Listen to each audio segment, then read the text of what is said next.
Baik, perkenalkan nama saya Efrizal, saya dari D3 Keperawatan Universitas Bengkulu, di mana saya akan mempresentasikan hasil penelitian saya. Judul penelitian saya ini peran penting pendidikan karakter dalam perspektif sosial, budaya, dan agama di SD Negeri Pakunden Semarang. Oke, baik, selamat menyaksikan. Baiknya langsung saja. Dikarenakan saya ini membahas tentang mengenai pendidikan berkarakter, maka dari itu kita harus ketahui dulu apa sih itu pendidikan berkarakter. Nah, dalam pendahuluan saya ini, pendidikan karakter itu merupakan suatu usaha untuk mendapatkan atau mendidik, membentuk dan melatih kemampuan guna membangun karakter pribadi yang lebih baik, seperti kita memiliki akhlak, moral, budi pekerti dan luhur.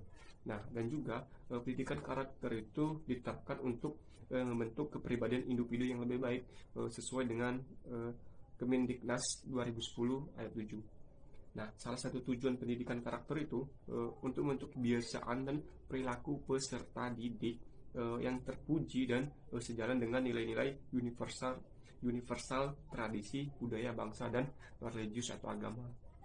Nah, penguatan pendidikan karakter ini dalam konteks sekarang sangat relevan untuk mengatasi adanya degradasi moral yang sedang terjadi saat ini. Oke, selanjutnya nah, di dalam PPT saya ini ada 3 gambar. Yang pertama itu ada kit zaman dulu dan kit zaman now dan pendidikan karakter. Nah, perlu kita rasakan saat ini antara kit zaman now dan kit zaman dulu itu sangat beda sekali. Yang sedikit saya memahami, kit zaman dulu itu anak-anaknya itu inisiatif buat belajarnya itu sangat tinggi sekali. Dia tidak menunggu gurunya, dia udah ada inisiatif buat belajar sendiri.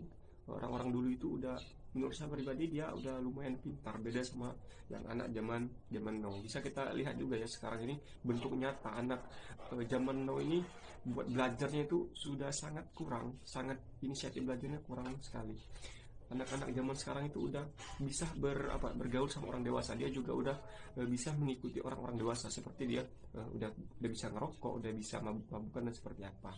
Nah, dan juga itu pendidikan karakter. Nah, pendidikan karakter ini sangat dibutuhkan sekali buat anak-anak zaman sekarang. Apabila pendidikan karakter ini bisa kita terapkan dengan baik, maka insya Allah anak-anak zaman sekarang dia bisa akan memiliki pendidikan atau moral akhlak yang lebih baik lagi. Nah, selanjutnya itu ada metode. Nah, metode saya ini ada teknik pengumpulan data dan metode pengumpulan data dan jenis penelitian yang akan digunakan. Nah, yang pertama itu teknik pengumpulan datanya. Teknik pengumpulan data saya ini ada 2 macam. Yang pertama itu progressive sampling dan snowball sampling. Nah, yang pertama progressive sampling itu bentuk pengumpulan datanya itu dengan secara beberapa pertimbangan tertentu. Nah, dan juga snowball sampling. Nah, di mana snowball sampling ini cara pengumpulan datanya itu dari adanya pada mulanya, sedikit lama-lama dia akan menjadi besar seperti itu. Nah, dan juga metode pengumpulan data. Nah, di mana metode pengumpulan data saya ini ada 3 macam. Yang pertama ada observasi, wawancara, dan dokumentasi. Nah, dan juga di dalam itu ada 4 macam pengumpulan, redaksi data, dan penyajian data dan simpulan. Nah, adapun penelitian ini memakai teknik atau pemeriksaan data yang teknik training, ulasan sumber data, dan metode. Nah, yang selanjutnya jenis penelitian yang saya gunakan itu ada studi kasus. Mengapa studi kasus? Karena penelitian ini dilakukan terhadap suatu kesatuan sistem yang bisa berupa program, kegiatan, pariwisata, atau sekelompok individu yang terikat oleh tempat waktu maupun ikatan tertentu. Nah, yang keempat selanjutnya hasil dan pembahasan. Nah, di mana hasil saya ini ada 3 macam. Ada hasil sosial, ada hasil budaya, dan agama. Nah, di mana di hasil sosial ini ada nilai-nilai karakternya, ada 7 macam.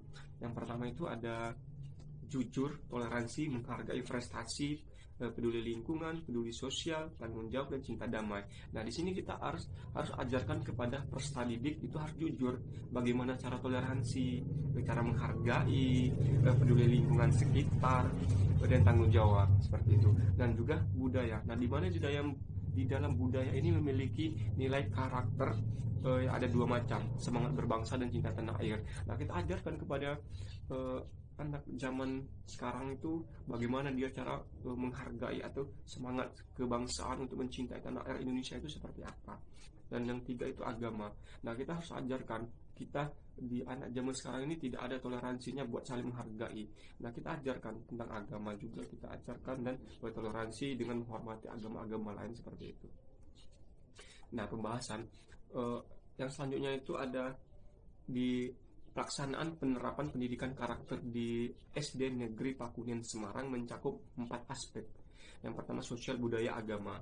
Nah, dan juga di SD Pakunen Semarang ini menjadi salah satu SD percobaan dan tauladan yang ditunjukkan pemerintah Kota Semarang dalam pembangunan pendidikan berkarakter. Bisa kita lihat di PowerPoint saya, ada perspektif sosial, perspektif agama dan budaya. Nah, dan juga ada beberapa hambatan di SD Pakunen Semarang ini. Yang pertama, hambatan pelaksanaan pendidikan ini latar belakang siswanya yang berbeda-beda, adanya peraturan pemerintah yang menerapkan sistem zonasi. Nah, berarti tidak semua orang bisa masuk ke SD ini.